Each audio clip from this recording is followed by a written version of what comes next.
You are not your art. Don't confuse you as an artist with the art you make. If you do, you'll have an existential crisis. Got to be in relationship with your art. And it's this simple. Don't care if what you are creating is good or not. I'll say that again. Don't care if what you're creating is good or not. Care about how close your piece comes to your vision. Everybody, let's give a big round of applause and warm welcome to our guest. You know him. We all know him. Robert Fritz. Welcome, Robert. How are you? Thank you for such a fabulous introduction. You're welcome. Robert, would you give everybody here some context as to what those few ideas that I just shared, what they're really all about, and really take a space for that if you would? Well, it really comes from the long tradition of the arts and how artists need to position themselves in relationship to the creations they make. So in a way, there's two functions or two elements in that relationship. There's the creator and what the creator creates. Now, what often happens is that some creators over-identify with what they're creating. And so they don't have the freedom to make mistakes, to try things out, to experiment, to make bad art, really. And so because of that, it really limits their imagination. So the idea behind that is to really understand the actual relationship between the creator and the creator is separate from the creation, and the creation is not the creator. That there are two different elements. And from that, the creator can make adjustments, can have opinions about good or bad, can make mistakes without an existential crisis.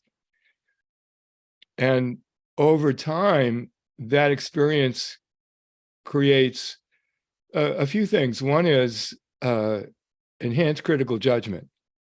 And the second is technique in bringing to being what he or she wants to create.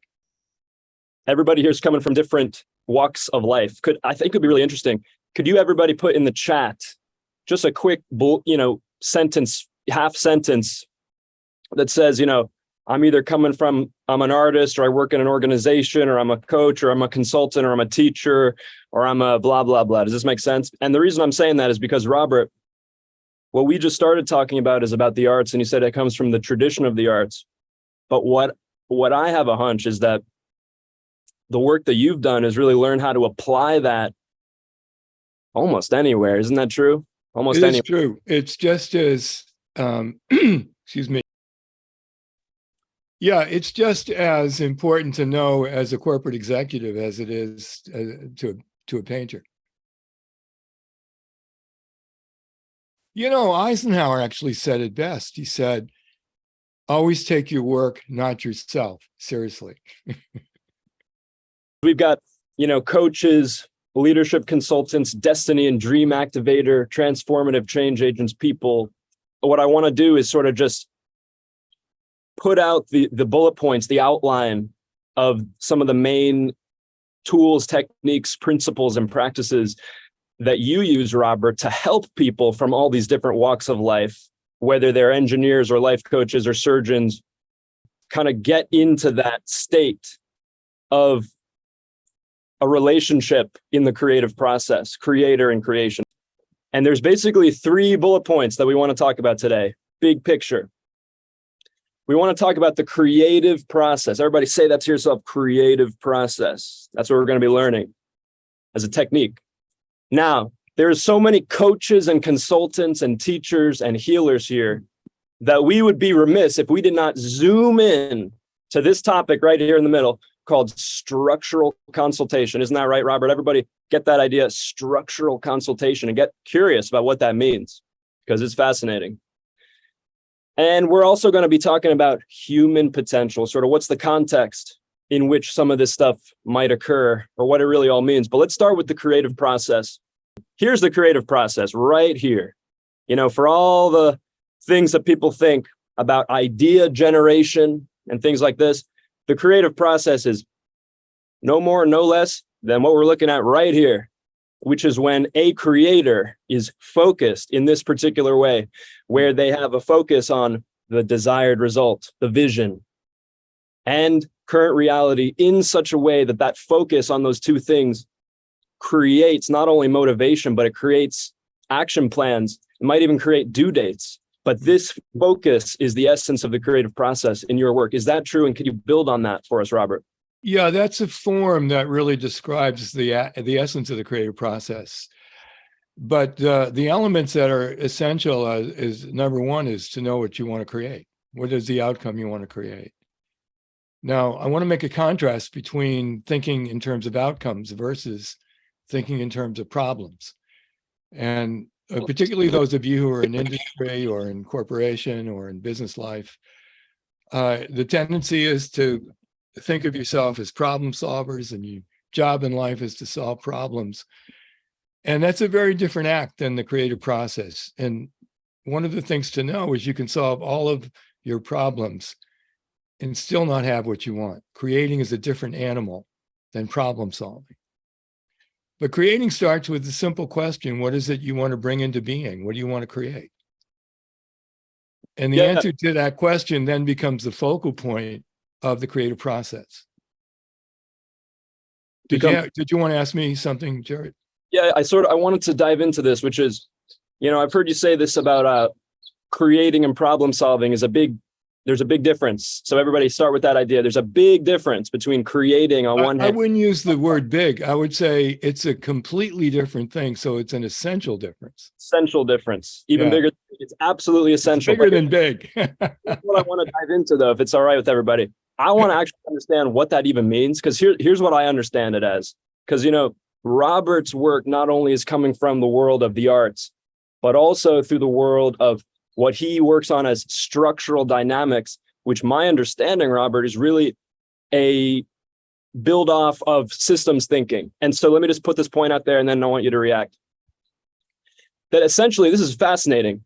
When people are motivated by problem solving or motivated primarily by conflict resolution, what ends up happening, and the reason it doesn't work long term, is because once you start taking action to resolve a problem, you start to get some effect and the problem starts to go away, and therefore your motivation goes away to continue taking that action. Whereas if you're motivated by an end result, by a vision, that motivation doesn't go away until it's created. Am I on point with this, Robert?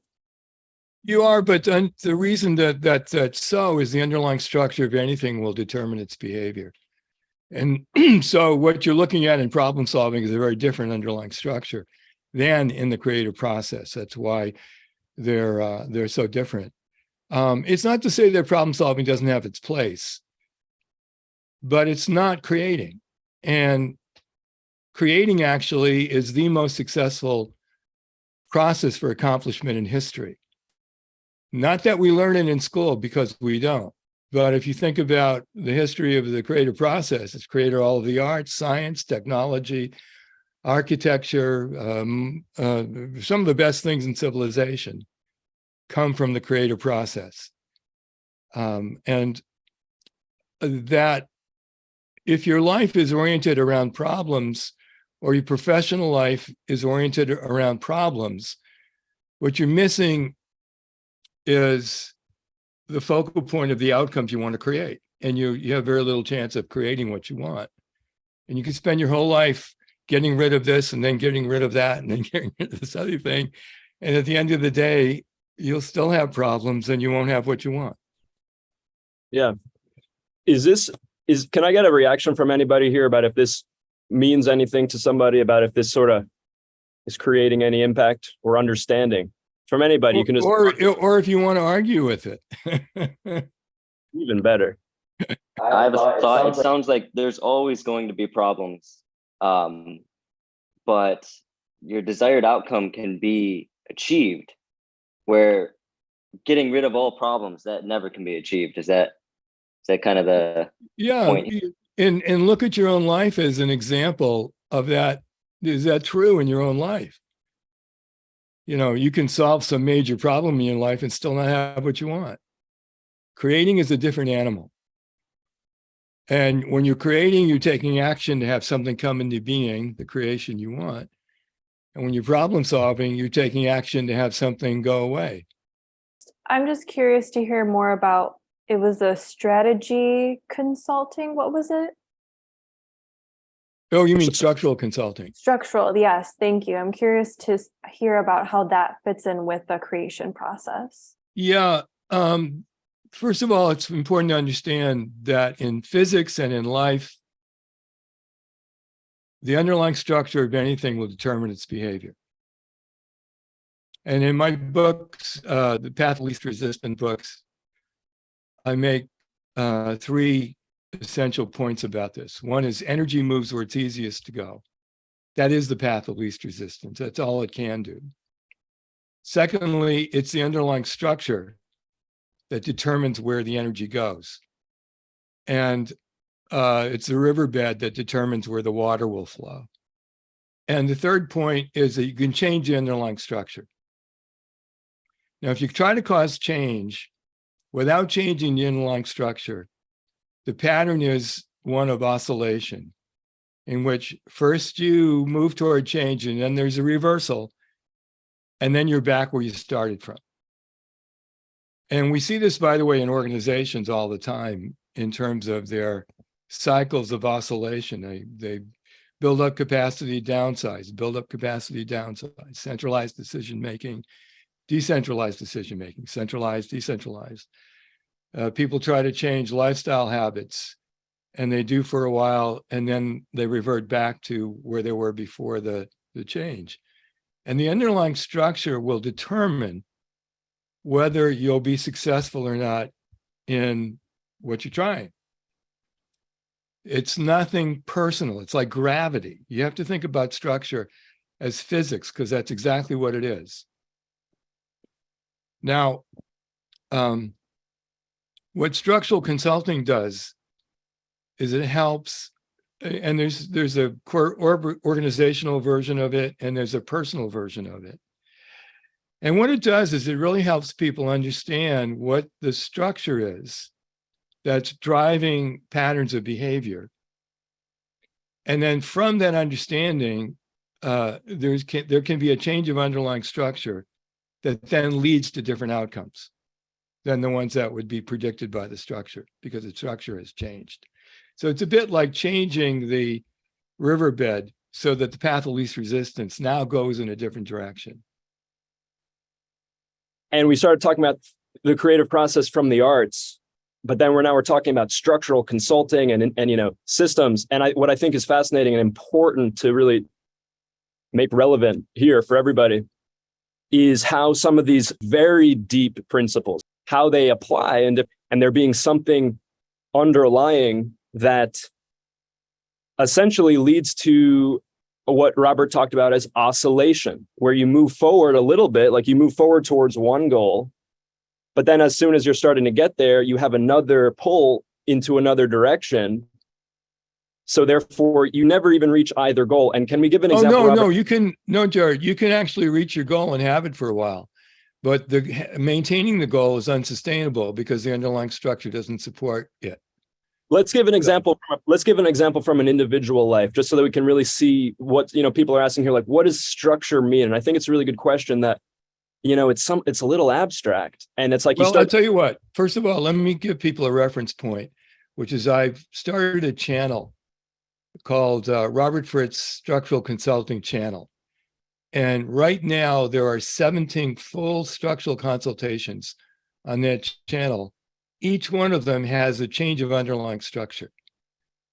And the reason I've made this channel is so that people can actually see what I'm talking about. And it's very different than psychology. It's very different than most other, really than any other discipline. And so I'm you can just look it up on YouTube, Robert Fritz Structural Consulting Channel, and you'll see full sessions. Most of them last about an hour. I can give an example of one such video, and we can talk about that and sort of use that as an example. you all want to watch at some point, session 13. It's great, as they all are. But let me just use this as an example, because I watched and zoomed into this the other day. I think this will really illuminate what everyone is wondering about. What does this mean, and how is it different from psychology, and what exactly is it? Essentially, you have someone who shows up to the session, and Robert says, "What do you want to talk about?" And the person says, "I want to find a permanent home." And Robert helps this person unravel the fact that in their mind, there's this intrinsic connection between, not having a home means I'm unsafe, even though in that person's actual reality, it's not true based on their experience. And so what we look at that as is, so a lot of this work coming from systems, dynamics, and looking at elements in relationship. And, Robert, this is what I observe happening in your consulting videos, is something like this, where you're talking with someone at the event level of their life, and you're essentially just making a beeline into the deeper structures. It's sort of diving deeper than the level of pattern at a more fundamental level. And I wonder, Yeah. Robert, talk about it. I don't quite agree with that model that you're showing here. Can I share my screen? Okay. So this is one description of a personal underlying structure like the one that you described. And it's so interesting, the session you described, as we talked to this client, it turned out that when she was a kid, she grew up in a police station. Her father was the town policeman in Australia, in this little town. And the jail was in the house. And there was always some criminal in the house, there was always this kind of threat. And she made a certain conclusion about that. But let me show you how it looks from my point of view. Okay, we have one frame would be what I describe as a dynamic urge. A dynamic urge could be anything from appetites and impulses and things that demand quick gratification, to overall aspirations and values, to vague hopes. But it is, you could answer the question, what do you want? And so people want things, for themselves. A second dimension is the way they frame reality. And now the third dimension are concepts that they have. And these tie together in what I call a causal loop, in pardon me for saying it this way, but I describe it as the reciprocal equilibrium cycle, because what this structure is doing is striving for equilibrium.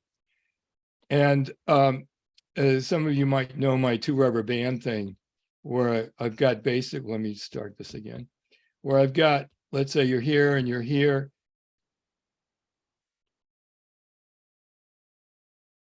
And imagine that there's 2 rubber bands tied to you. Here is your dynamic urge, and here are your concepts. And in this structure, what the structure is looking for is equilibrium. That means that if you accomplish what you want, and here you are where your dynamic urge is, but your concepts are still in the structure, that means the rubber band here is the most tense and the rubber band here is relaxed. And the path of least resistance in this structure is to move away from what you want. Now, what happens in these sessions is that the element of concept, the concepts people have, are at the end of the session no longer in the structure. And what you're left with is structural tension. In other words, what you want and what you have become the organizing principles. Now, the concepts don't necessarily go away. They're just no longer in the structure. So for example, I have this tripod. See it, but and if I take away one of the legs, the change of structure changes the behavior of the tripod, but the leg that's no longer in the structure doesn't disappear. It's simply no longer in the structure, and that's a change of underlying structure. And so in the session that you saw, what happened was she realized that, I'm going to come back now, that she realized, and this is only one example because don't take this to mean everybody. What she realized was that she made a conclusion early on that the world was a dangerous place. And whenever she accomplished what she wanted, she had this experience of waiting for the other shoe to fall. In other words, good things come when good things happen. Look out, bad things are going to happen. That was kind of her notion in her pattern too, by the way. Her pattern was that it turned out that when she succeeded, something, that would have a reversal would predictably happen. And the discovery of her concept was viewed against reality. Now, her strategy to deal with that concept was worst case scenario. Look for everything is dangerous. Therefore, she had to create a control strategy. She had to make sure that she limited input, that, she was going to be safe all the time. And that's different than real risk assessment. Real risk assessment looks at reality and says, what is the actual risk here? And is it acceptable or not acceptable? To her, there was no qualification of risk. It was all, any disaster can happen at any moment. So her understanding of how reality actually was in comparison to how she thought it was gave her a chance to see that her concept was inaccurate. And she didn't have to hold on to it anymore. And that then became a change of underlying structure because she was no longer trying to defend herself against unforeseen disaster. One last thing about these kinds of concepts, they come from conclusions people make. For some people, there are actual traumatic experiences that they have, and that's pathological, and they do need to get it addressed by professional therapists and psychiatrists and so on. But that's not what we're talking about. Usually what happens is people have an experience in their life that's no longer there, but from that experience, they have made a conclusion about how life is. And the conclusion then becomes the concept. Some conclusions are about the world. Some conclusions are about the person's identity and whether they're okay or not okay. Some conclusions are about their job in life, purpose and existence, and so on. And all concepts are fiction. That's why we have concepts. You don't have a concept about the color of your eyes or where you live. And when you eliminate concepts from the underlying structure of your life, suddenly you're in a position, in a structure that enhances the creative process. And the underlying structure of anything will determine its behavior. So your likelihood of having a life in which you're able to create what matters most to you then becomes the organizing principle of your life. So we're now at a half an hour, and this is a great topic to really make sure we can ground in our understanding. So I want to take any questions and actually reflect on the questions that we have already here. I don't know if you see the chat, Robert. We've got some great questions. I don't see the chat, but go ahead and So basically, let me have them. I'll start with the clarification. Concept. We hear a lot about beliefs. Can you, Yeah. is concepts and beliefs, is that the same thing or is there something different there? Beliefs are certainly versions of concepts. Yeah. Okay. So a really great question here. It sounds like in essence, what you're talking about, Robert, is helping people in the structural consultation, helping them to see reality clearly instead of through unconscious concepts or belief systems, so that they can switch to focusing on creating what they want. Is that the sort of the overall action, right? Almost. It's more like this. When the cat's out of the bag, you no longer have a cat in the bag. So it's not designed, okay, we're not going to problem solve your concept here. This is not that. It's let's look at reality and see what we see. Are you seeing what I'm seeing? Am I seeing what you're seeing? And if we're seeing something that's different, how are we to understand that difference?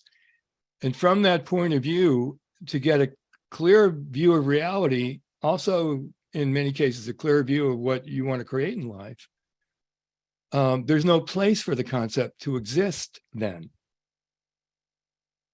Right. So it's in a way, it's the consultation doesn't have the goal of changing you.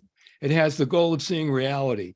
And in a way, byproduct of that is that if you see reality, of course you have to change because you now know something you didn't know before. You know also that something you thought before may not in fact be true or may no longer matter to you. Because you see it in light of reality. You see the concept in light of reality. Yeah, you see, look, if let's say you had a concept that I don't know. I'm making up something silly, but that if you ate asparagus, you would turn into a frog.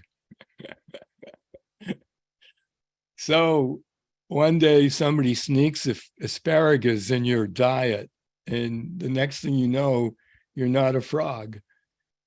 You might have to change your opinion about asparagus. Right. I know that's a silly example, but it's actually pretty close to the dynamic involved. Let's take this to the realm of application for everybody here, because I think, you mentioned, I think importantly, that there are certain, traumatic experiences that lead people to requiring a different path, but this is a path that is more, this intervention is just more about helping people, overcome blocks that they have. No, every time you try to place it into a context of problem solving, I place it back into the context of looking at reality, observing clearly what's there, and the impact of clearly observing what's there is causal to a change, but not the point of the session. The point of the session is to see what's there. Okay. Is though the benefit that people come to the session for, so that can give them a change in some way? That might be their motivation. It's not mine as a structural consultant. Got it. Okay. I want to go to Susan's question, but first I want to ask one, which is, how can we learn to identify concepts that we have or other people have as quickly as you do, Robert, in those videos? Well, look at reality and ask yourself, how do I know that?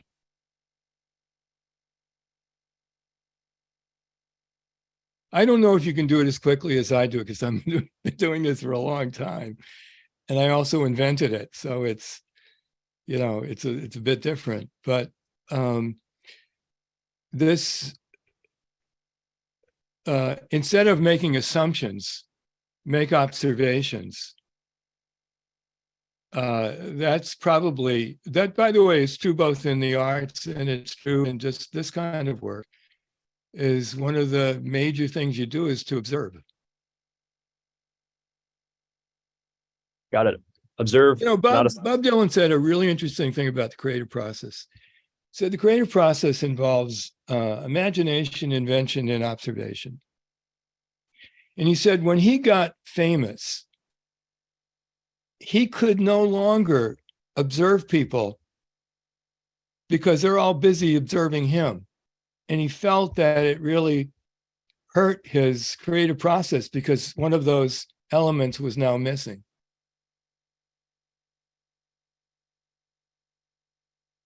Let's go with, we got a few questions. Let's go with Susan. And then Susan, when you're through, can you pass it on to Jay? And then Jay, can you pass it on to Molly?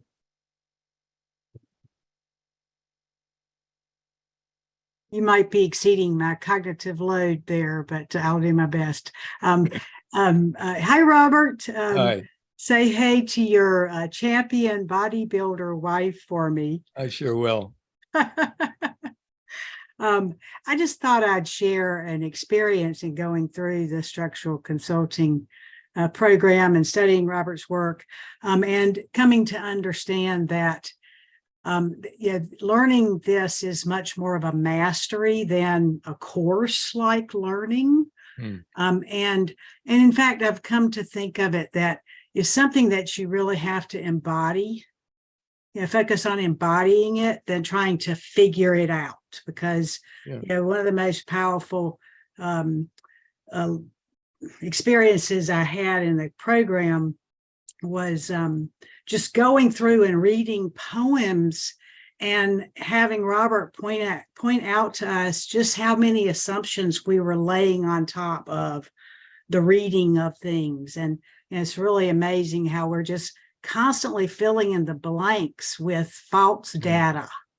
So clearing your mind is just is something that it sounds easier than it is, but I just thought I'd share that. I suppose it's a bit like Zen mastery. Everything's up for grabs. I mean, you rethink everything. But one of the things that Jared, I wanted to say when I didn't agree with the model that you had put up, on the bottom you had mental models, and I don't agree with that notion of mental models at all. And I want to give you a quick example why. And by the way, I went on a systems conference call a couple of months ago, and I said that, and everybody was, what? Because that's one of the 5 disciplines of computer science is mental models. But you're going to show us the... Yeah, here it is. Okay. So see on the bottom there, it says mental models. Okay, so here's the thing. Somebody's not working well in a position in a company. You do everything to try to improve their performance. Nothing works. You replace them with a completely different person. 6 months later, the new person is acting exactly like the old person. Now, they may have different mental models, different generic codes, different DNA, different astrology, different cultural background, different age group, different cultural background, different family background, et cetera, et cetera. Everything's different. The only thing that's the same is the structure of the position. And the underlying structure of that position is more powerful than all of the stuff that we say is important. So it's the underlying structure that you're in that is more important. So I've never really agreed with that notion of mental models. I think it's just, I think it's a terribly American kind of thing. In America, we have such a notion of if you change your attitude, everything will change. If you have the right attitude, everything will be okay. So do you agree with this model up until this bottom part? So I do agree that events are one level of looking at reality, and another way of looking at reality, and that's event causes event causes event. And then patterns can see that, these series of events often happen in a similar way. And you say systemic structure, but I would say underlying structures really drive the patterns that drive then the events. And if you try to change the event level or the pattern level without changing the underlying structural level, the change will be temporary and not sustainable over time. Got it. I'm going to come back to this after these questions that we've got right now. Let's start with Jay. Hi. I'm actually going to jump onto what you were just talking about, the underlying models changing. What would you say is the mechanism by which someone in that session is changing this? What is causing that change? Is it just the seeing of it as reality? And then I'm just curious about how that sustains for someone over time and about the creeping back in. I guess I'll just put those words out there and see what you have to. Okay. And I invite you to go and watch some sessions so you'll see more specifically what happens. But invariably it is because the person has a concept. Not all concepts function the same way, but this would be some kind of very profound concept that they have about something. Most often, by the way, it's not about the world's dangerous. It's most often about identity. Who am I, and so on. And usually the identity issues have to do with I'm not good enough, I'm evil, I'm bad, I'm useless, I'm worthless. And what they think is that it's important what they think about themselves. Because actually we've been taught that. The whole self-esteem agenda is about think well of yourself, and God forbid if you don't. But if you look at the history of successful people, the biographies of successful people, very few of them actually had high opinions of themselves. So far, I haven't read one in which the person actually did have high opinions of themselves. And what you find, though, it didn't matter what they thought about themselves. What mattered is what they thought about what they wanted to create. So that the creative process or the focal point of their accomplishments was independent of what they happened to think about themselves. Now, here's a question for all of you. What do you have to think about yourself? Want good health, good relationships, good quality of life, meaningful work? Don't you want those things independent of what you think about yourself? But our society, in particular in the last 30, 40 years, has made a point of tying self-opinion with accomplishment.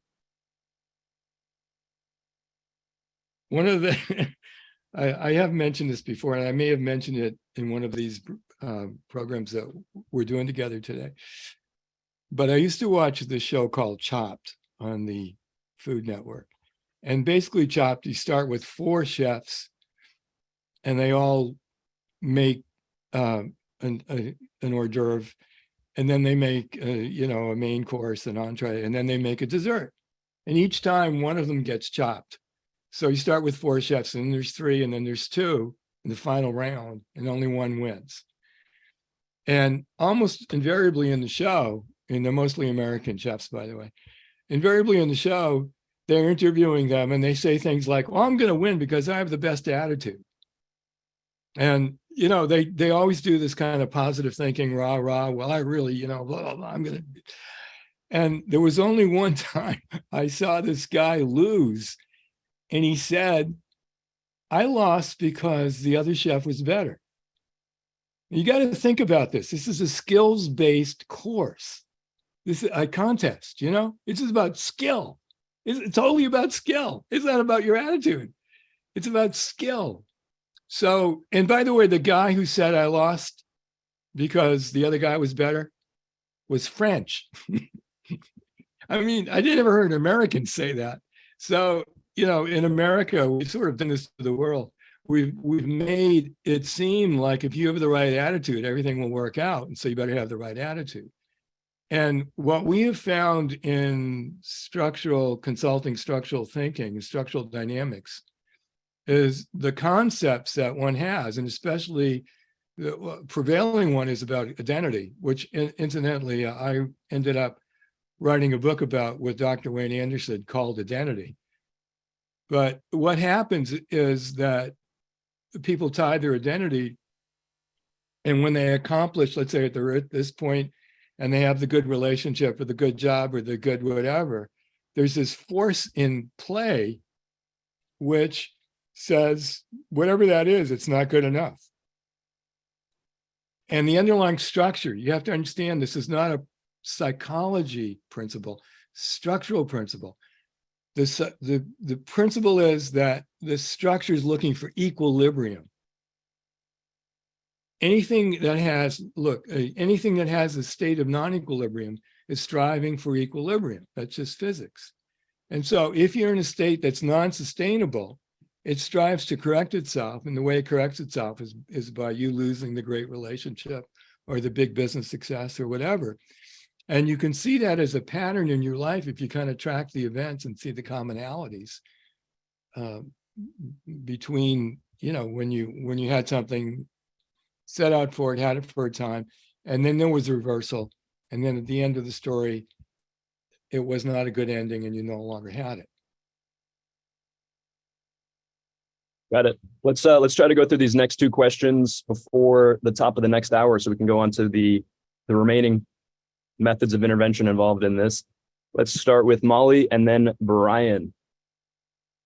Yeah. Hi, Robert. So my question is from the very beginning is the difference between an artist or a creator and a layperson simply the awareness that they're different from the thing that they're creating? Like, we're all making up concepts, like we're all creating concepts, but some people are aware that their concepts are their creation and other people aren't aware of that. I'm not sure. I'm going to answer your question a little differently than the way you posed it. Every human being, healthy, normal human being, can adopt the creative process in building his or her life or building their organizations. That is a process, creative process. Think of the arts as a job. So when you're an artist, you have a job, your job is to make a film or make a painting or make something else. And the requirements that happen to come with the arts is that you have to actually be more critically in touch with reality. Let's say you're a violinist. Not only do you have to aim for the note you're playing, you have to hear the note and adjust for it if it's not in tune, so that you build an awareness of reality. Now, when I spent 6 years in the conservatory, so I should know something about this. Our teachers always talked about raising your level of awareness. And we had ear training classes in which teacher would play something on the piano, you had to write it down. You get less than an A. And eventually you had to write down full, it's called a record copy. Let's say, Count Basie arrangement. You had to write it all down, all the parts. And what happens in, certainly in most of the arts, some of them more technically demanding than others, is that the discipline involved demands that you are more objectively correct about what's going on in reality.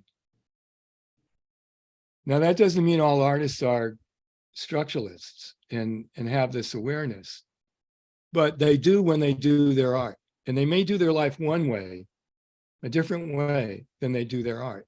But when they're doing their art, they really do have structural tension in mind. They have the outcome they want to create, and they have current reality, and they have the actions they're taking, and they adjust their actions on behalf of the outcome they want to create. Yeah, okay. Thank you. You're welcome. Brian, I saw you have some great questions here in the chat. Let's bring them to life. Yeah, thanks, Robert. This is excellent. I'm glad I showed up for this today because I label myself as a business structure expert. So I had one question for you. You talk about Zen mastery, and that's actually, you're eliminating resistances in the body, false reality, perceptions of yourself, and you're getting to a state where you're not being energetically pulled in any direction, right? And so that's when you're able to create and embody something without actually thinking of anything else, and you're just creating Well, from maybe that's observation, not quite right? how I think of Zen, but that's fine. But the same way you could be said of our modern business structures, right? If you have a hierarchical business structure, the structure itself is dysfunctional, and so it takes most of the people in that business out of the creative process. Because No, I wouldn't say that. I wouldn't say that at all. You can have hierarchical business structures that work really well because they're led well, and you can have decentralized business structures that work terribly because they're not run right. And it's not about the system that runs that. It really, I write some business books,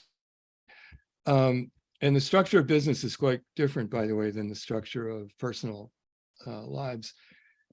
And leadership is an important function in businesses. And you can't move a business to enlightenment through grassroots. You got to really have supportive leadership. And it has to, in terms of, I heard that one of the best descriptions of alignment was this playwright who was asked, how does he choose the directors of his plays? And he said, I have the director tell me the story that I wrote. And if that director tells me the story I wrote, we can work together. But if he doesn't, or she doesn't tell me the story I wrote, we can't work together, because we want everybody on stage telling the same story. And I think that's true in business. We want everybody on stage telling the same story, but there are different roles that then combine. And I describe it as composing the organization, where you have major themes, sub-themes, accompaniment, and so on. A lot of times when I look at an organization structure, it looks like a bad composition, when you'd have your composition student go home and rewrite. And one of the things that Peter described in the fifth discipline, which I think is quite accurate, is the fragmentation of organizations. So things are not connecting.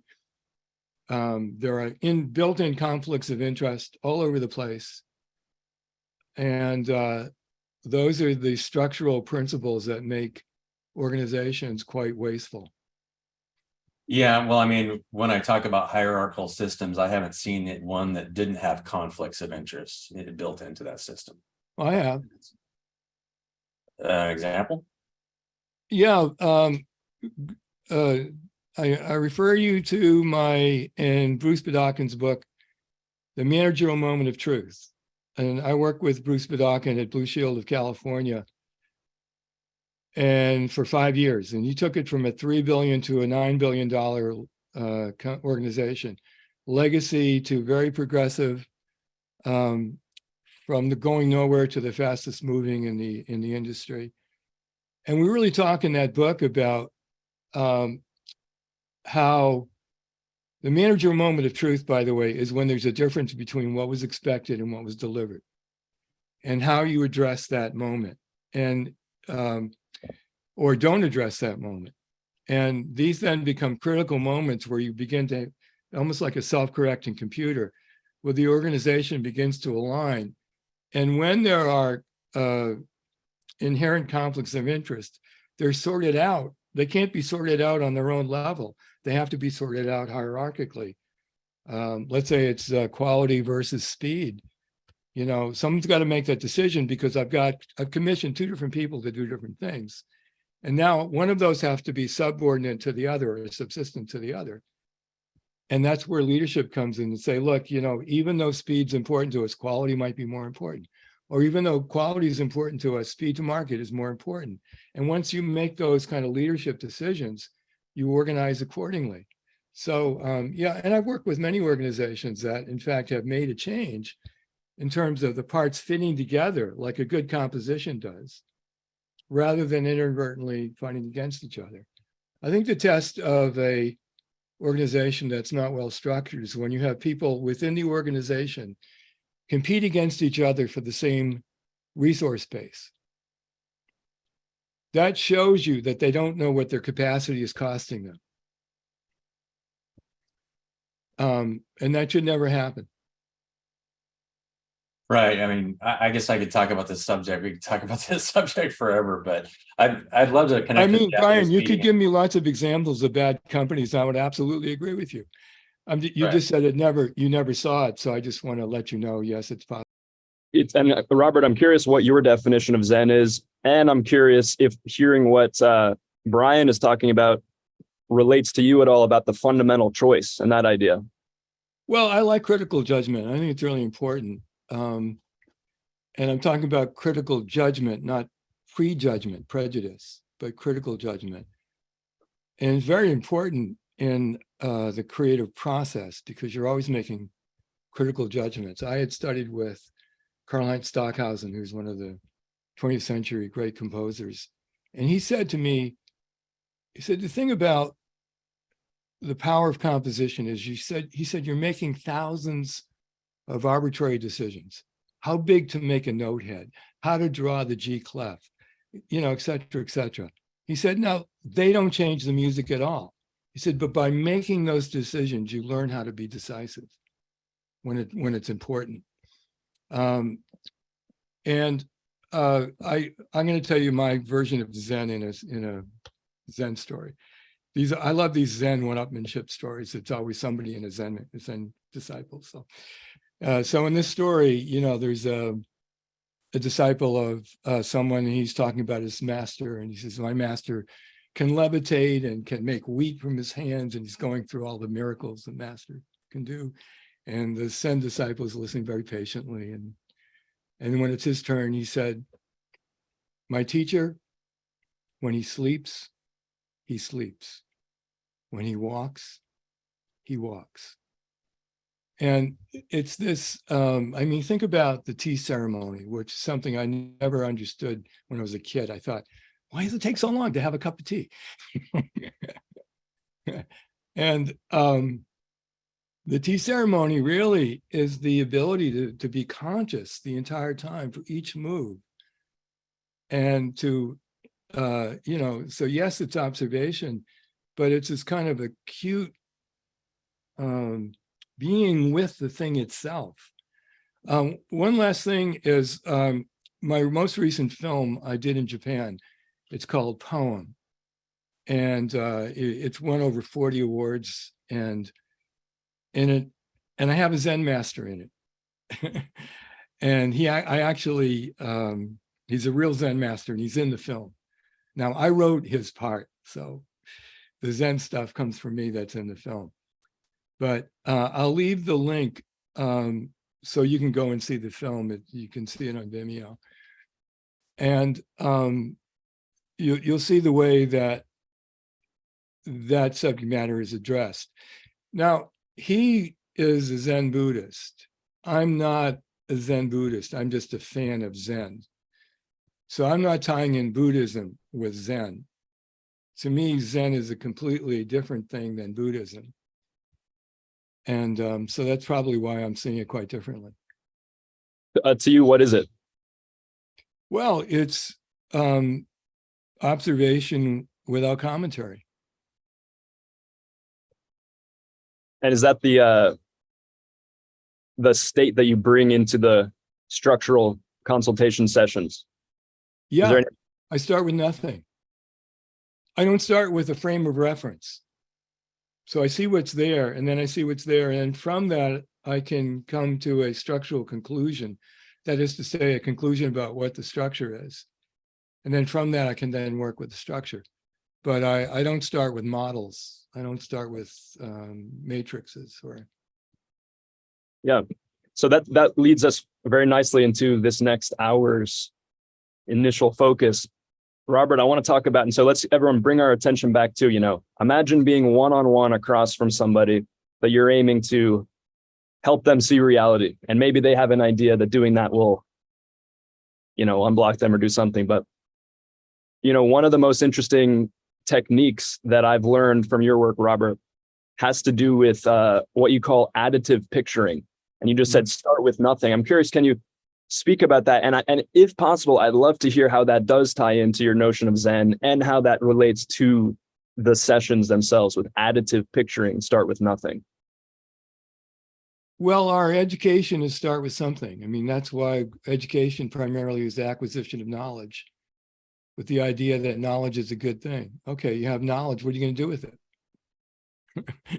What you're going to do with it is you're going to compare reality to what you know.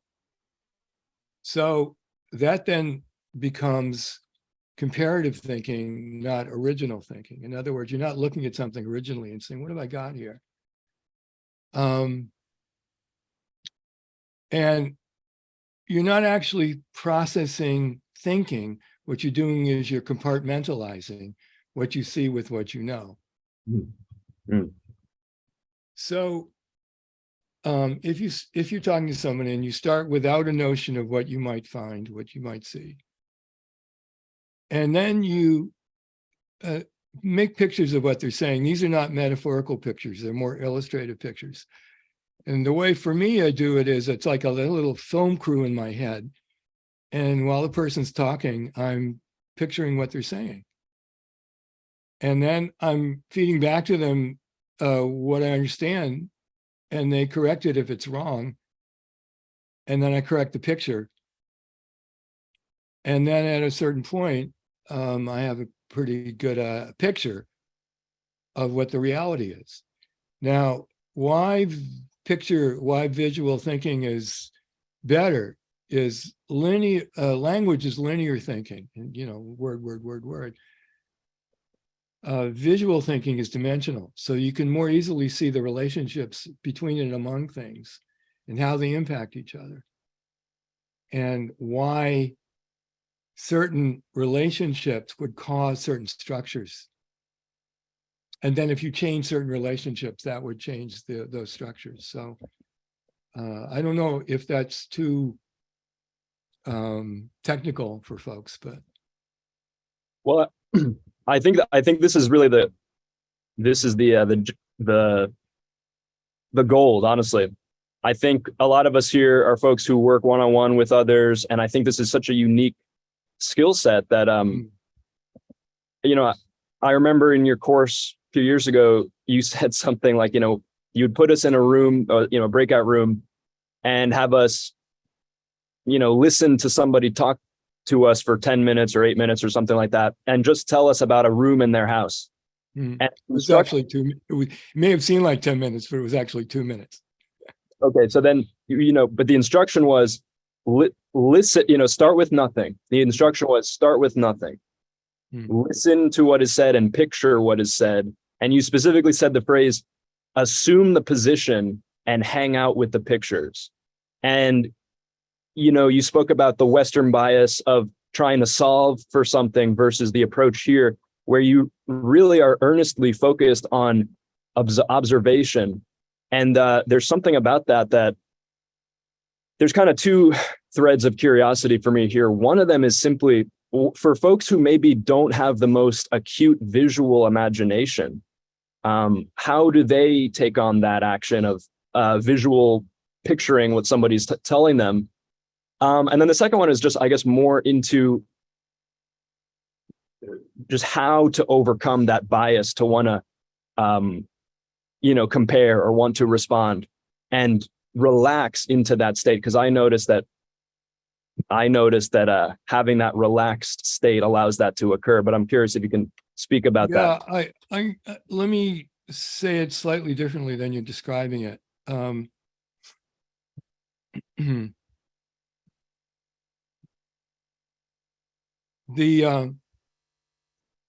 Whether you begin by being visual or not visual, everybody can become visually fluent. And so your starting point is only that. And the reason then to learn to think visually is so that you can see relationships more quickly and easily. Secondly, I wasn't visual when I was a kid. And when I was in college, that's when I started to get the idea that if I thought visually, if I learned how to think visually, I'd be a better composer. And so I started to work on thinking visually. And the first thing I knew was I understood my professors better, and my comprehension went way up. But I knew that I learned how to think visually on purpose. And it wasn't that I was automatically a visual person. In terms of being relaxed or not relaxed, I have no opinion about that. But I do have an opinion about not trying to figure things out. So when you're observing and trying to figure things out, you're not observing. In a way, you have already a built-in mechanism by which you're going to miss something. By the way, those of you who are interested in the kind of training that Jared's talking about, the next one that we have is in October with two of our great structural consultants, and one of them's here today. Kira Higgs is here, I see. And she's one of the teachers of that course. You're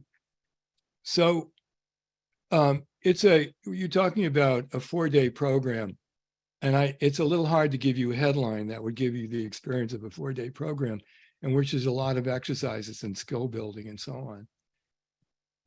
But I do, in the beginning though, I do recommend practicing turning words into pictures and then turning them back into words. So if somebody's describing something, see if you can picture it, and not metaphorically.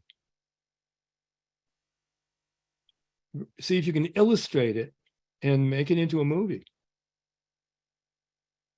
And by virtue of doing that, you'll probably understand what the person's saying better. Now, when you're not doing that, usually what's happening is what I call a duet. So the person's saying what they're saying, and in your head, you're saying what you're saying, but not out loud. So it's almost like a musical duet, and then you miss some of what they've said. And you're not putting yourself in their point of view.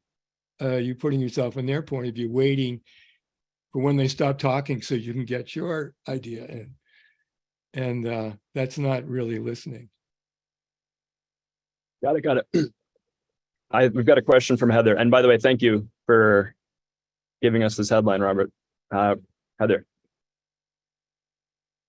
Howdy. Hi.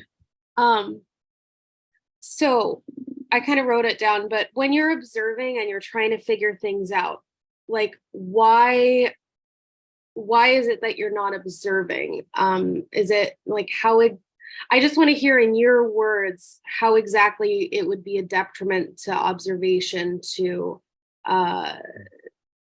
be trying to figure things out. Only because you're trying to prematurely see the relationship among the various parts that might be in structure. Mm. So by doing that, you might assume a certain connection. Oh, I see how this fits in with that. Well, it may not be fitting in with that at all.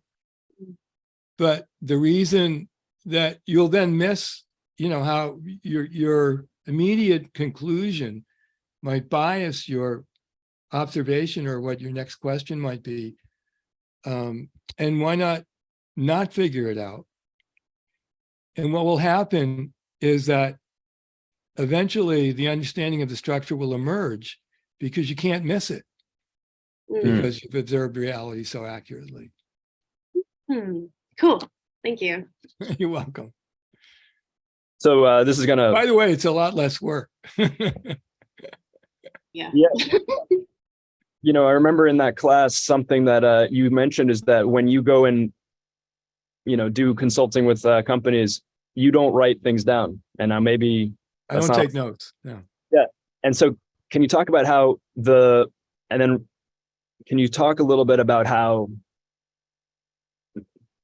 visual thinking, encodes more information, and that seems connected to me, that you don't need to try to remember it in little tiny bits because you're kind of getting the whole thing.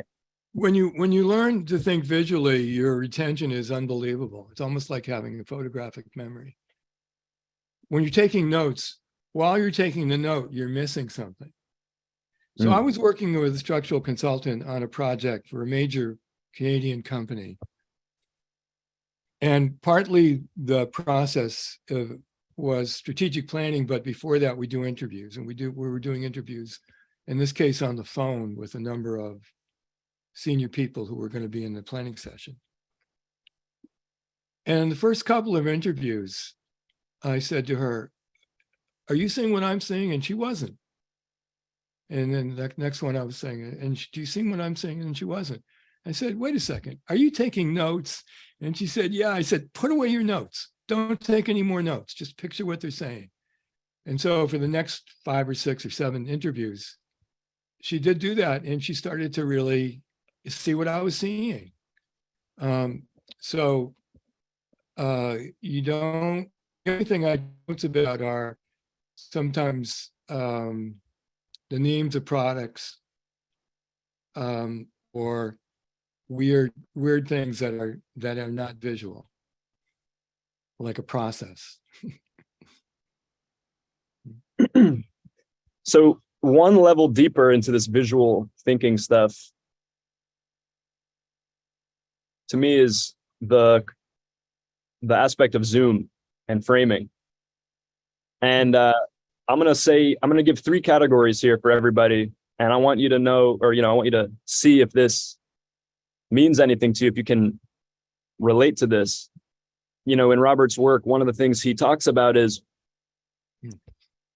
in visual thinking, it's sort of like a camera, where a camera can be zoomed in, can be zoomed out, or it can be, a medium shot. And that this is very, there's like a relevance to this, to how people approach life. And people can approach life from a standpoint of very zoomed in, obsessed with details or overwhelmed with details, and, things right here in the immediacy, short time frames. And people like that tend to have difficulty getting a sense of the big picture. Meanwhile, on the other side, so another category, some people are oriented towards such a big picture that everything is vague and hazy. And so that what Robert advises is to become more fluent at not zooming in too much, not zooming out too much, but being centered in the medium shot. And I'm just very curious, Robert, if you could talk about this idea of overall shape and pattern, and how that relates to, when you're communicating with someone and they're telling you about things, they're likely going to be speaking in detail, and you, or in a vague sense. And one of the things it looks like you're doing is sort of helping to center them on the overall shape and pattern. But I'm curious what that actually means. Yeah, what you're describing is a process I call detail into shape, in which, let's say, he said this and she said that, and then he said this and then she said that, and he said this and then she said that, but then he said this and then she did that, and he said this, and overall shape, they had a fight. Mm-hmm. So it really is the ability to be able to understand what's being described on various levels of description. That's just a process of moving information around from one domain to another domain. What do you mean by that last point about domains? Well, the first description I gave was the detailed domain of he said and she said. And the second description I gave was the overview detail into shape, which is they had a fight. Right. So I think, I think to some degree people do that all the time, but I'm curious if you have any pointers on how we can practice doing that as a skill in the helping professions, as a coach consultant, how to practice that. Here again, I would love to be able to wave a magic wand and give you a 4-day training in my headline, but I can't. And it is something, for example, in the course that you took, there were several hours of exercises in which you practice that. And then after the course itself, I mean, there's a 2-year program. Right. But let me just push back on this, because can we Yeah. not translate from one domain of that experience into the visual of just giving people a picture of what it is like to practice this? Not that, of course, not that, I think everybody should take the course that I took. And I think that everybody Yeah, should and take. I'm not, by the way, and I'm not trying to sell it. I'm just trying to diffuse expectations here. I understand that, but I wonder though, can we translate from one domain of that experience into the visual of just how we can see what it might be like to practice that skill? Yeah. Well, by taking what I just described and practicing it. That means describing things on a more general overall way. You can do this perhaps when you're watching films. The person comes in and there's a dialogue between the characters, and then the scene is over. Okay, what was that scene about? Yeah, like focusing on what's the theme, not what's the meaning. I'm curious if like in the opening of The Godfather, this guy comes in and asks the Godfather for help. And there's a lot of dialogue. And then the Godfather says to the guy, you didn't ask for our help when you went to the, authorities and so on and so on. And he, the point of the scene, in a way, the plot point of the scene was that he was the authority more, he was more the governing principle in that world than the government. And that if you are to ask for favors of this authority, you have to be subservient to that authority. Now, that's the overview of that scene, which I imagine a lot of you have seen. But that scene takes place over, I don't know, 7 minutes maybe. right. So just practicing, just doing it, looking at things that occur in, short time frames and just getting a picture. Yeah. Of what it actually means. What about the opposite direction when you're speaking with someone who's, in a very zoomed out, hazy kind of situation? Yeah, well, I can't get a picture of that, so I'll need more details to really get the picture. So I'll ask for that. Yeah. When you consult for people, which orientation do you find more commonly? Are people more zoomed in or more zoomed out? Oh, yeah. I think it's case by case. I don't have any generalization about that. Okay, got it. We got a question from Andrew. Okay. In a way, I'm confused by my own question, so hopefully it comes out clear. But you're mentioning like the Western tendency to, in my words, like come at things with a cup already full. And we mentioned Zen practice. That seems to be like emptying the cup and just like allowing the moment to fill the cup and therefore get a better, more accurate view of see, in life. your description, you're emptying something. In my description, you're starting with nothing. Blank canvas. Okay. Yeah. Blank canvas. See, the artist doesn't have to take away the previous painting to paint the new painting. You writer, you clean sheet of paper. Yeah. So my question is, society seems to be a force that kind of like puts pressure to have this structural organization underneath. So I'm wondering, like, as a way of life, like what's helpful to have something else against the societal pressure to think, in a problematic way that encourages, the problem we're talking about. Rethink everything. Start with nothing and rethink it. Don't presume to know, and be evidence-based. So you're not simply substituting one concept for another concept, but that if you actually come to some conclusions, you're coming to those conclusions because you have evidence for it.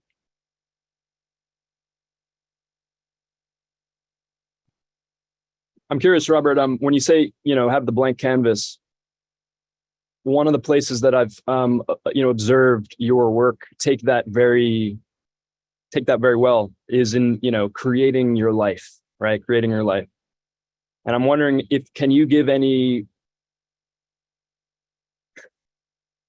renditions of a 4-day training? No, I'm just joking. Any headlines and basic guidance points that will nonetheless be helpful for everybody here with respect to creating on a blank canvas within life itself, within one's life?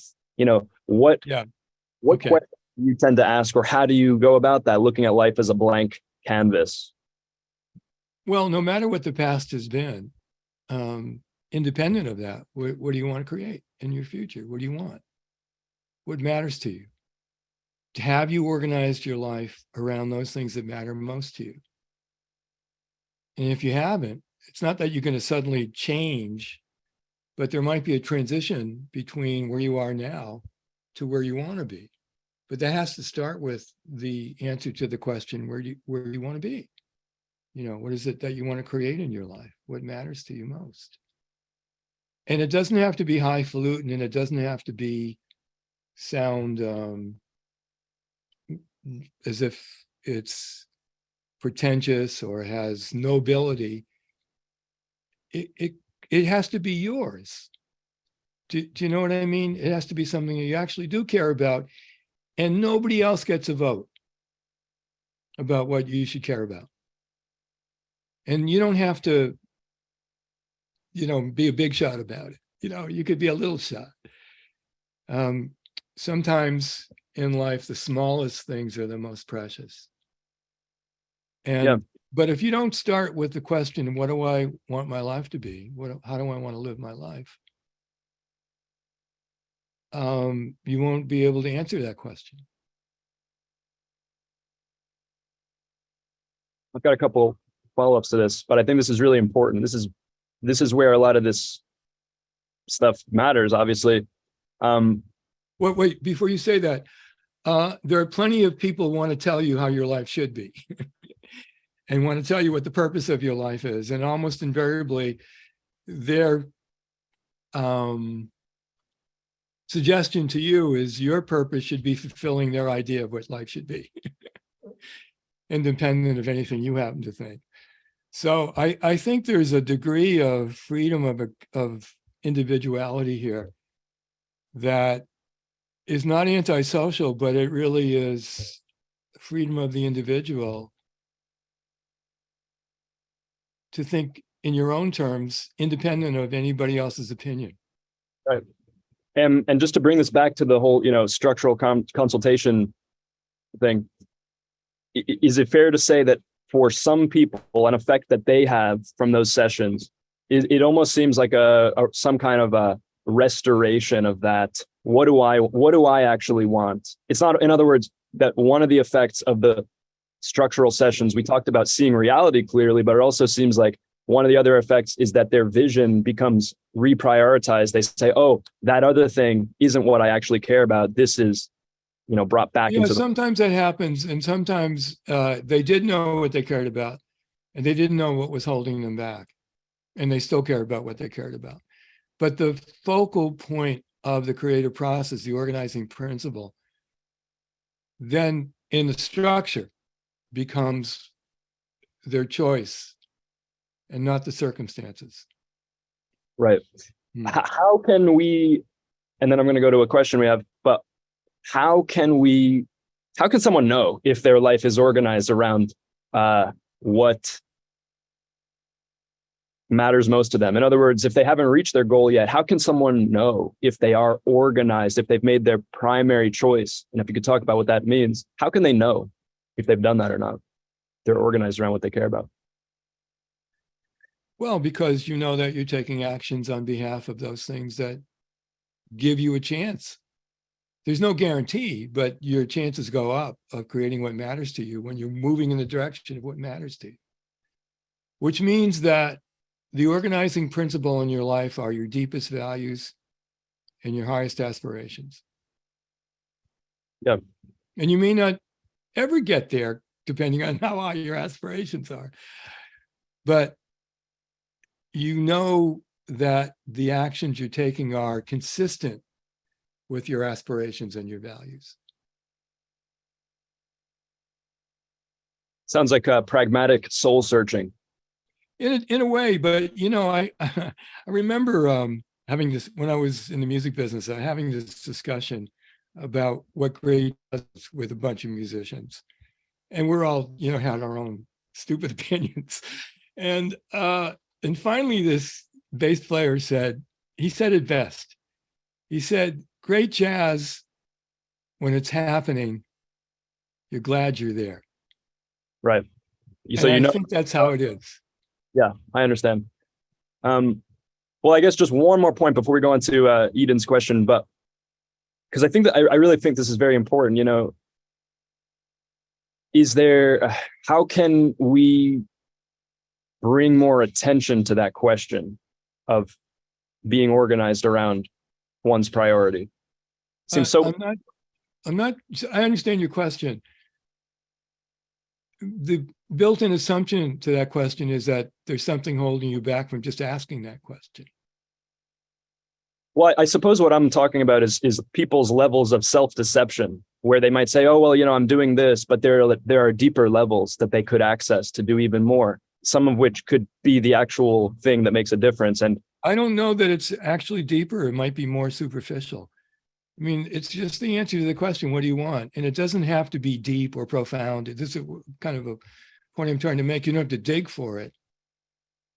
Oh, look, do you want good health? Yes or no? Do you want meaningful relationships? Yes or no? Do you want good quality? I mean, how hard does it get? You know, how hard is it to answer some very basic questions about how you want to live your life or so what you want your life to be? With that said, then why do people, if you ask them sometimes, what do you want? Why do they say, oh, well, I don't know. And they don't have a direct answer. They don't have access to what that answer might be. The answer is because they're not in practice of the creative process, and they think, often they think about the how rather than the what. So they limit themselves by trying to answer the question, how do I get there? If I can't figure out how to get there, I can't think about where I want to go. And we've been taught that, by the way. That's part of our educational process. Got it. Thank you for that. We're going to now go to Eden's question, Miss Matrix, with a great question that you can ask Robert.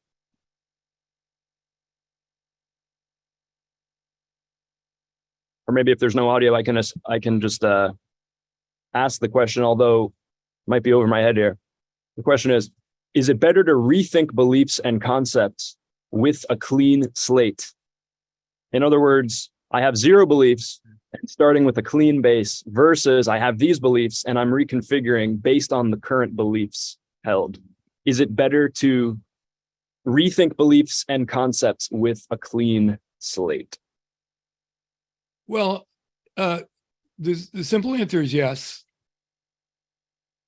because you'll probably come up with better results than trying to defend your beliefs. But I think it's really great to be free of concepts. In my old age, I've gotten more militant about being anti-concepts and anti-belief systems and so on. It's not to say that you shouldn't have beliefs like spiritual beliefs and so on. Nothing wrong with that. It's when you start to identify with those beliefs that there becomes a problem. And if you said, well, I believe this, but I could be wrong, and especially if it's beliefs that have no way of being factually based in evidence, it certainly, they certainly have their own rewards, independent of necessarily thinking that they're necessarily true. So I think it's okay to rethink everything, and it's probably best not to, particularly in life and in the creative process. And with each episode of the creative process, is to start with nothing. Right. Then we're going to go to Tom. What about when people, let's say maybe they haven't had a traumatic, psychological experience, let's say, but if they are in a state of being very objectively swarmed by a lot of problems. How do you make this transition land for them? Because I think it makes a lot of sense to say, as a composer, start with a blank piece of paper, a lot of people can also take that advice in their life. But when someone is in the experience, and maybe they've been there for a long time of being, in a problem orientation, how do you shift that? Well, first of all, excuse me, most people, I'm going to clear my throat again, so give me a moment here.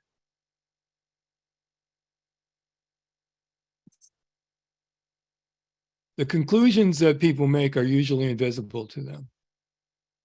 They don't know they've made them. They're assumptions they make that seem so true that it goes without question. And so they don't really know that that's the conclusions they've made about life. It doesn't necessarily have to be a traumatic experience that led to those conclusions, but that they've made those conclusions and then they're now living life to some degree with that as one of the elements in the structure has impact. Mm-hmm. So your question is a hard one to answer in a nutshell, but certainly it would be helpful to rethink everything and look for evidence. Okay. And also to try to identify what assumptions you built in. Well, I think So what you think and why you think it. as I'm hearing you, I think the question is being answered, which I'll sort of say here, and then we'll go on to Tom's question.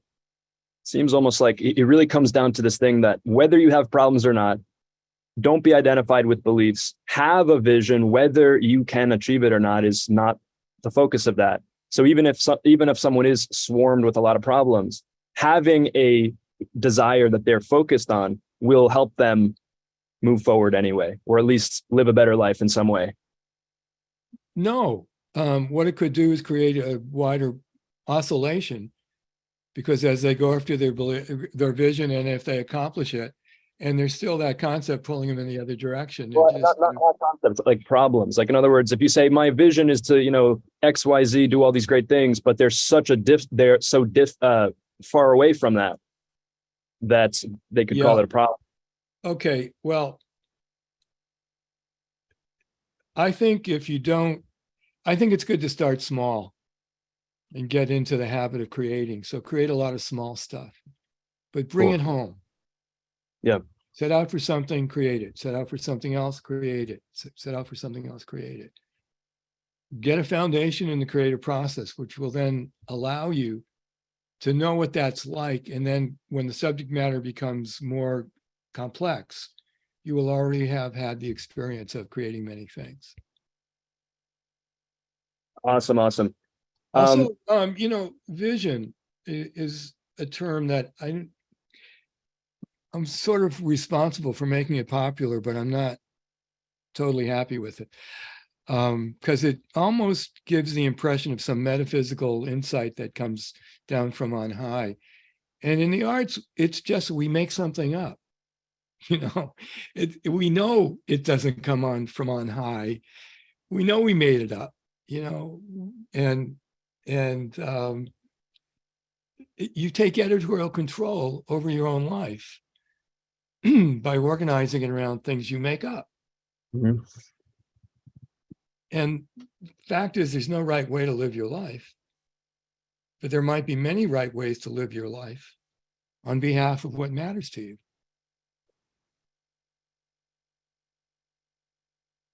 Fantastic. I want to let that land with everybody.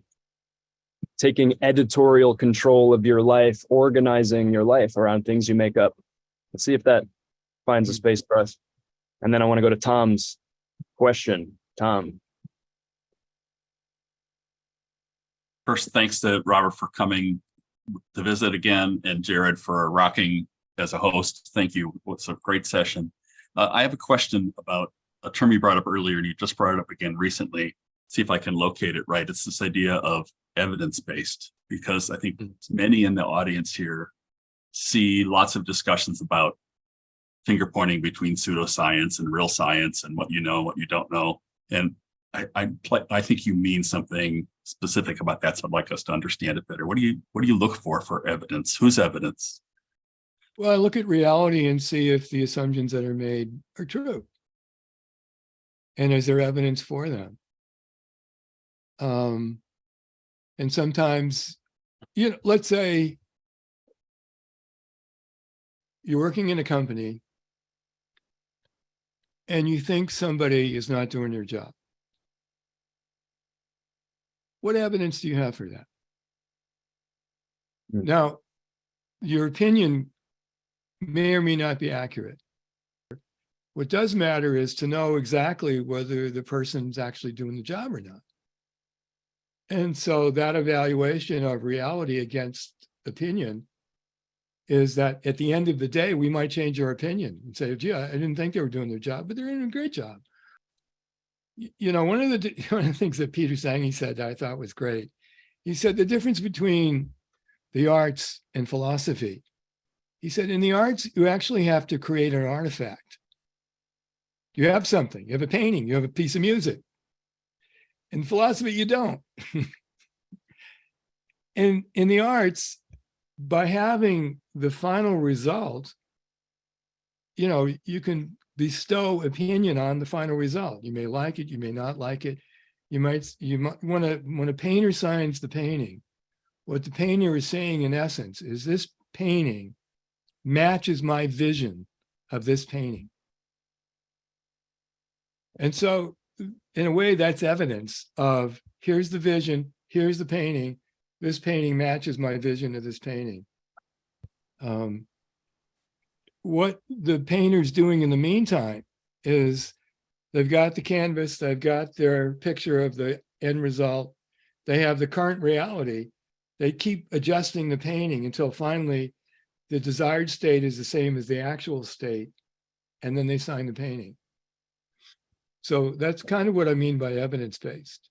There's nothing conceptual there.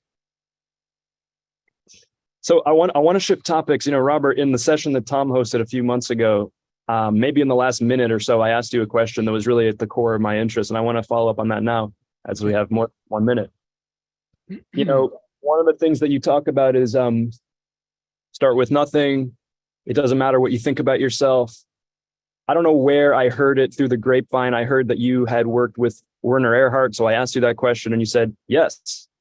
And I am curious if you would speak about, right at the end of that session, the last one, you said, Werner Erhard's approach was nothing works.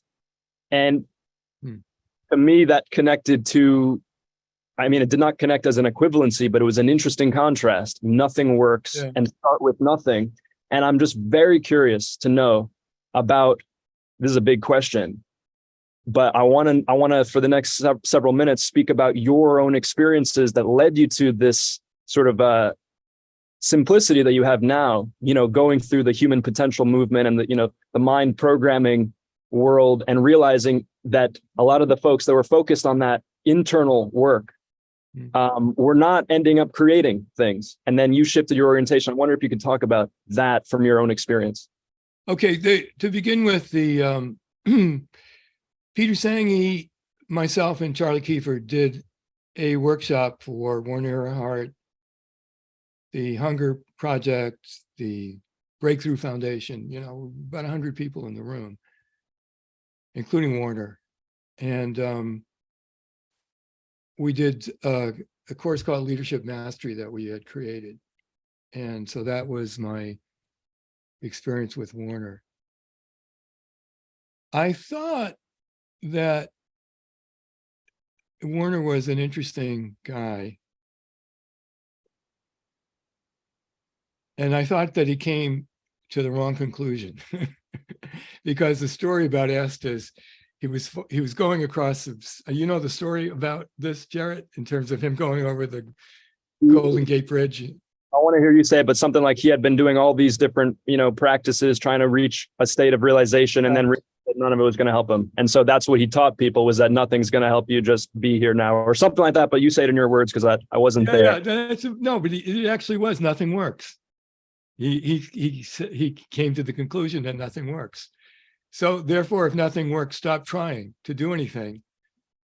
And it was something about the way experiencing experience, and it's a little bit over my head, but I had gotten into this stuff through metaphysics and through the whole programming the subconscious, all this kind of stuff. And I was really into that for a long time. And till I started realizing that a lot of our students were in oscillating patterns.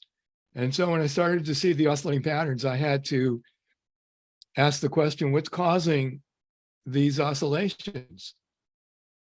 And that's when I more or less discovered structural dynamics that were in play, that no matter what you were trying to program your subconscious or whatever that was irrelevant to what the actual dynamics were that were going on. I thought that the general factor of the human potential movement moved people in the wrong direction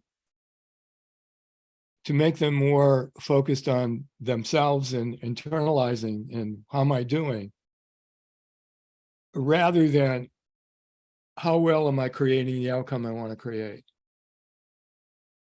So that it more or less moved away from creating a separation between creator on the one hand, creation on the other, and made a causal relationship between, if I'm a good person here, good things should happen here. Had you ever taken the S training? I did, yeah. Is there any connection? But I've spoken with some folks who were trainers of that, so I've gotten some insight. It was before my time, but I found it fascinating learning about it. And to me, it seems like the focus on concepts that you have and sort of navigating around them in the way that you do is by no means identical to what I've learned about the S training, but I'm curious if you perceive the intent as anything similar. No, I didn't like it. But I was amazed how people in the group I was in took to it. And that was interesting. But no, I thought it was a big manipulation in which they would create synthetic conflicts, which we then synthetically resolve. Ever the structuralist thinking about, oh, look how this works, and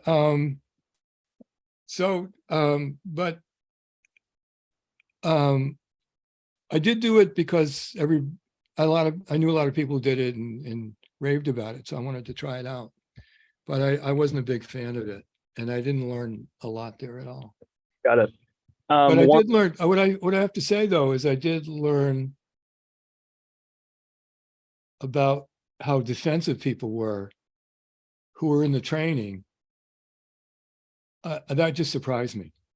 What do you mean by defensive? Well, they would really defend them. They were accused of all kinds of stuff, and then they would defend themselves against the accusations. And Trainers, the ones in the organization. and I can't say specifically what I got from that, except I just got something from that. Okay. And what was the main, you sort of touched on it, but the main difference in opinion between yourself and, Werner's approach of nothing works? You sort of briefly mentioned it, but can you sort of just state it? Yeah. Things that work, and things that don't work. What do you mean nothing works? How did Beethoven write the Ninth Symphony, for God's sake? I went to a conservatory. People learned from day one, how to write music or how to play music or, how to sing or, how to act. I mean, when you go to an art school, it's, that they say about those who don't know how to do it, teach. Not in an art school. You'll never get a piano teacher who doesn't know how to play the piano. Right. And so it depends on, like you can learn how to create what you want. And it's the learning how to do it that ups your chances of being able to be accomplished in it. And, when I work with total consummate professional, like actors and musicians, they make a point of making everything work. They come in, they know their lines. if it's a singer, they come in, they know how to sing the song. I mean, it's such a pleasure working with people who play at that level. So for me, the notion of nothing works didn't have evidence. Well, last point on that, it seemed similarly motivated in the sense of recognizing that people can be driven by things that are not helping them. And Sure. if bring attention to that, that can bring them into more of a, present-minded state. And then from that state to make things work, if that makes sense. So in other words, It makes sense as a problem-solving approach, sure. Okay. Interesting. Okay. Last one on human potential. Had you ever, taken any Gestalt or learned any of those kind of things? Because some of the work that you do, No. just to my ear, echoes as similar. No, but I think the answer is no. Let me say something else, Jared. When I read the biography of Freud, I thought, if Freud really were a structuralist, he's so brilliant that he would have really come close to what I was thinking about. It's an interesting fact is Freud never got music. He never understood what music was or was about. And music is so structural. But I thought, I don't agree with his conclusions, but I absolutely admire how he came to them. Well, what about Fritz Perls? I haven't read him. Okay, got it. Okay, we got a question from Basir. And anybody else, if you want to ask Robert Fritz a question, you've got this opportunity in the next 8 minutes. You also have an opportunity to go to Robert's trainings that are occurring later in the year, which you can find out about on his website. And I encourage you to go. But for right now, let's hear from Basir asking a great question. Hi, Robert. Great to see you again. Now, I am in crisis management. So in the event of emergency or exigency, how do we operate against an anti-Zen person? We could just call it a toxic person. And how do we get them into a Zen mindset? Or perhaps, well, I'm not, probably I would imagine we don't have to. Understand, I am not promoting a Zen mindset. I am almost sorry I introduced the word just to make sure I don't, give the wrong impression here. But you got to make sure you're aligned with what they want to accomplish. And if it's a crisis, sometimes there's the motivation is salvation, save the company. There's nothing wrong with that when you're in crisis. Better elaboration and better communication and trust, perhaps? Where does it come from? What motivates that? So you tell somebody, be more open. Well, what motivates them being closed? Being more open may not have any real meaning to them if there's an underlying motivation for them being closed that's in the structure that they don't know about. Thank you very much. Thank you. Jared, I wanted to give people the link to seeing my film Poem, which, by the way, is in Japanese with English subtitles. But it's just won the Audience Choice Award at the Tokyo Liftoff Film Festival. And my actors have won Best Actor Awards and so on and so on. Should I just put the link into chat? Hey, so Robert, this is the first time that I have seen you here. And I just wanted to share that you are a hell of a funny guy. Thank you. And I've enjoyed listening to you. You've made me laugh plenty of times. So if nobody's told you that today, well, there it is. You're one funny dude. You made my day. In your book, you talk about economy of means and like very pre-visualizing what you want to create and being focused on that. Any advice for filmmaking? Well, I wrote a book called Path of Least Resistance for Artists, where I talk a lot about filmmaking in that book, and particularly the way that I work with it. But my general advice is make a lot of films, which you can do nowadays.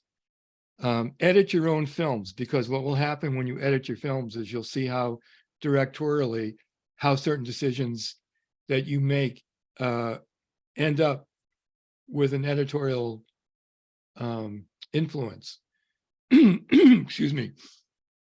So, yeah, that's what I would recommend. Fantastic. All right, everybody. Well, let's make sure that we live our lives keeping it in the medium shot. Okay. That sound good? Great. Center. And reality-based. Yeah. Evidence-based. Evidence-based. Yes. Reality-based.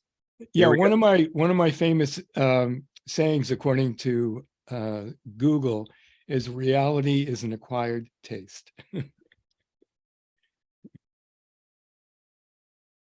Let's say someone has had a psychological trauma. Yeah. Is there any reason they should not also embrace reality? No, as a matter of fact, good therapy will actually enable them to do that. And, you know, what I'm doing is not pathology. I'm not working on that level at all.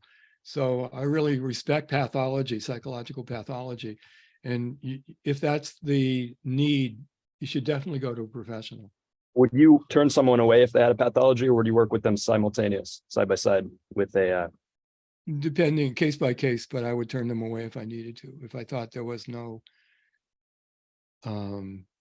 advantage in thinking in doing a structural consultation. Got it. Thank you. I know we have one other student here who I know, at least one, Kira, who I spoke with once. She said that once you have a session with Robert, that's all you need. You only need one. Do you find that true? Yeah. Fantastic. Thank you, everybody. Okay. Thank you, everyone. It's been a pleasure chatting with you and enjoying your company with everyone. Yeah, likewise.